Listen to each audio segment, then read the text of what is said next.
So hello. Hello. I am so honored to be here in this wonderful studio at the Library of Alexandria. Who are you and where are you coming from? My name is Dumisani Nyoni. I am from Zimbabwe. And what is your position inside the YES network? I don't know if YES works in positions per se, but I've been involved with YES for about 10 years. I helped to launch a lot of the country networks with Puna Malwalia, the founder of YES, about 10 years ago. And I've grown up with YES as an individual and as a professional. And at the moment, I'm helping Punam think about things at YES, but I'm also helping to coordinate and mobilize youth employment initiatives and youth development initiatives as part of the YES global network in Zimbabwe. What does entrepreneurship means to you? It means getting things done. It's finding solutions to problems and seeking benefit out of that solution. What are the values of the young people in your country right now, and how do they look at this concept, at this entrepreneurship and at this social entrepreneurship concept? I think the values young people hold in Zimbabwe are not unique to Zimbabwe. I think young people everywhere want the same things. They want progress, they want space to participate and to be creative, they want opportunities, and if those opportunities are not presented to them, they will find a way to get them. You can't stop that from happening. And they want to be free to express themselves and to determine their own future. And so I think the values that shape young people are based on the availability of that space for them to be. I think I'll give you an example. I'm young. I'm not an old person, right? I'm older, but I'm not even in my 30s yet. And I have a niece who's 20-something years younger than me. And she has a demand for space, and she has a demand for freedom, and she has a demand for the opportunity to be creative that I cannot describe. So already there's a generation gap in that sense. And that's the wave that young people are moving, and they do not want to be told when to be quiet, when to shut up, when to move. So entrepreneurship, I think, provides an opportunity for that freedom, for people to express themselves and to create opportunities and to find answers where there are none, and to use that intelligence in a way that we have not seen it happen at a global level before. Social entrepreneurship for me can be summed up in one way, in that at the end of the day, human existence is about being more, not having more. That should be. It's not necessarily the present time. Well, in some communities and in some cultures it is. And I think... Is it the case of your country? My country is also diverse. For some people, yes, and for some people, no.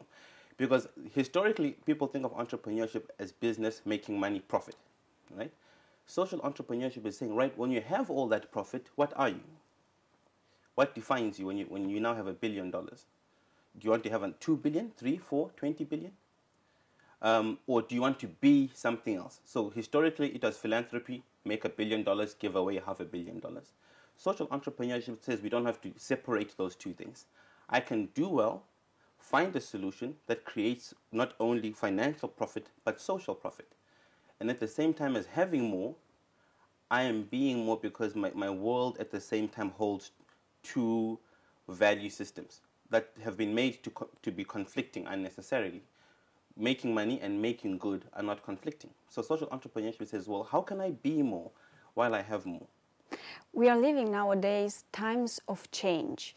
What do you think are the values that a leader should have nowadays? The first is love. If you don't love, it's difficult to lead with any integrity. I think love conquers all things. Love conquers hate, love conquers greed, and it's difficult to genuinely love and at the same time not care. And give me 2 more characteristics. They all stem from love. Honesty is a very key one. I cannot say, Emma, I love you, and then lie to you, right? And so I cannot say to people that I'm leading or working with, I love you all, and then I lie to them, and I'm corrupt, and I steal, and I kill. So love, honesty, and integrity. And integrity has to do more with me than the people outside of me. And what are the core values of the YES network that you shared? Collaboration, openness, giving. So if you come to the Yes Network wanting to take, you are going to be very disappointed. But if you give, you receive as a part of the way that the Yes system works, as part of the way young people relate to each other and the way young people connect with each other. And let me add one more. I would say the one that you said also, love, in the Yes family. And I would rather say the Yes family and not the Yes Network. Yeah. What is the greatest achievement for you as a young man inside the Yes Network? Wow, the greatest achievement. I don't know if I'm qualified to measure my own achievements. What is your personal success story inside the Yes Network? Well, the fact that 10 years after we launched Yes, people are still coming together to create things around those founding ideas. That for me is a success. And that people can come into the Yes Network and leave and no one feels as if there's a sense of permanence or everlasting. Right? Historically, people get a position and they don't want to relinquish until people run to the streets and say, get out. And Yes, it's organic. It's like it renews itself. Right? And for us to have been involved in starting something like the Yes Network that renews itself constantly without the need for me to still be in the Yes office 10 years ago and today, it's a huge accomplishment because the idea itself outlasts the infrastructure. Right? The idea itself is stronger and more lasting than the strategic plans and the funding. So it shows that in some ways, what Yes is about is fundamentally honest, it's fundamentally necessary, and it's fundamentally needed. Otherwise, it would have died its natural death.